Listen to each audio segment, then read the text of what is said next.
We're joined by Luvo Gugwana, who's Director of Green Arch Innovations. Luvo, very good evening to you. Thank you so much for your time. It sounds like a fantastic initiative, all aimed at helping to tackle food insecurity. How will it work? How does it work?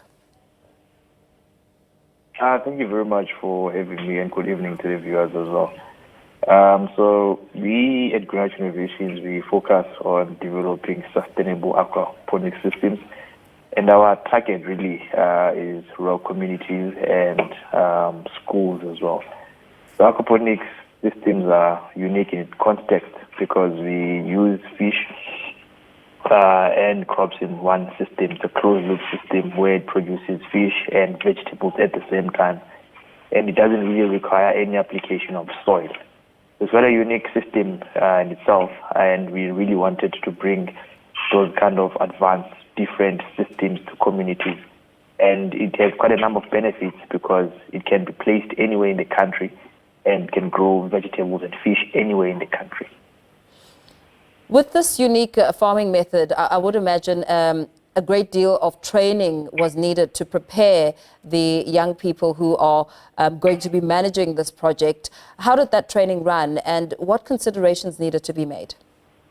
Yeah, actually, that's another issue that we had realized in developing aquaponics systems for both schools and communities.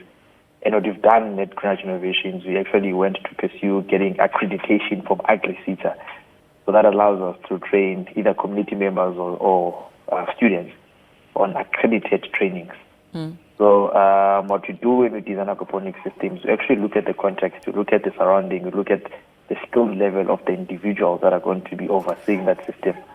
So firstly, the system that we design, it's a system that can be comprehended by the different beneficiaries that we often find ourselves working with, either the schools or communities.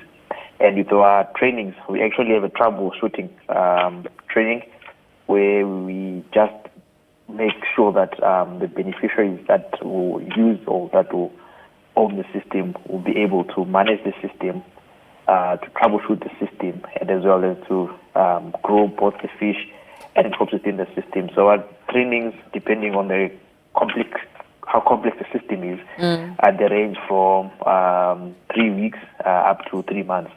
So for the first one that we have at Kanyisa Special Schools, it's going to be a training that we're going to enroll for 3 months because we really want to take time to integrate the students into the systems, both the students and the teachers as well.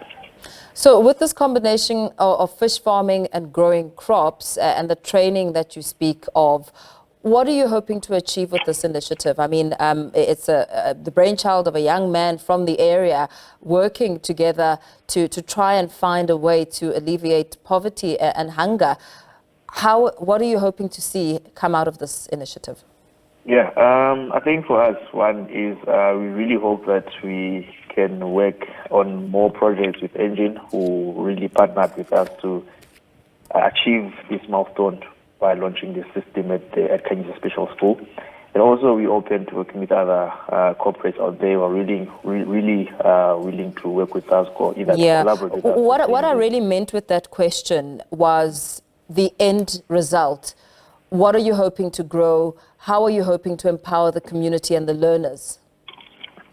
Yeah, so I think with the end result, one, we want to create jobs.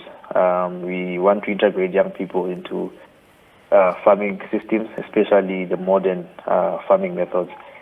That's one. And then also you really want to capture the interest of young people, students, to start looking into agriculture as the future, and then also agriculture as a sustainable initiative. And we really wanted the system to support the local community through the supply of vegetables all year round and the supply of fish as well. Are there limitations? I mean, can you, for instance, grow cabbage as opposed to growing tomatoes and strawberries in the system? What are the target areas in terms of the crops that you're looking to grow? So what we really look at vegetables that most communities or most households use on a daily basis. Those either be spinach, those can be onions, those can be spinach and tomatoes. So what we look at is the vegetables that we often find in our plates on a daily basis. So our systems really cater for those kind of crops, spinach, tomatoes, onions, and I mean, we can explore cabbage, but most of the time we look at the crops that really have a short turnaround time. It's crops that we can grow quickly and harvest within the systems. Those are our key targets that we want to grow, but specifically those that we often find that many households use, which is the ones that I've listed. And what kind of reaction have you received from the young people? Do you get a sense that there's a lot of enthusiasm and they, willing to learn and try and better themselves and their communities?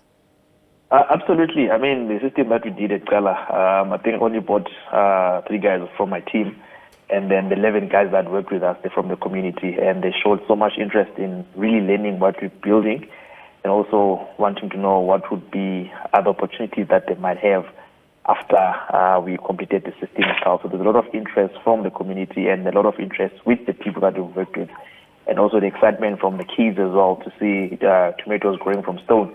I mean, they've never seen before, and then also fish in tanks. So there's really a lot of enthusiasm around the system with these potential opportunities for both the school and also the community itself.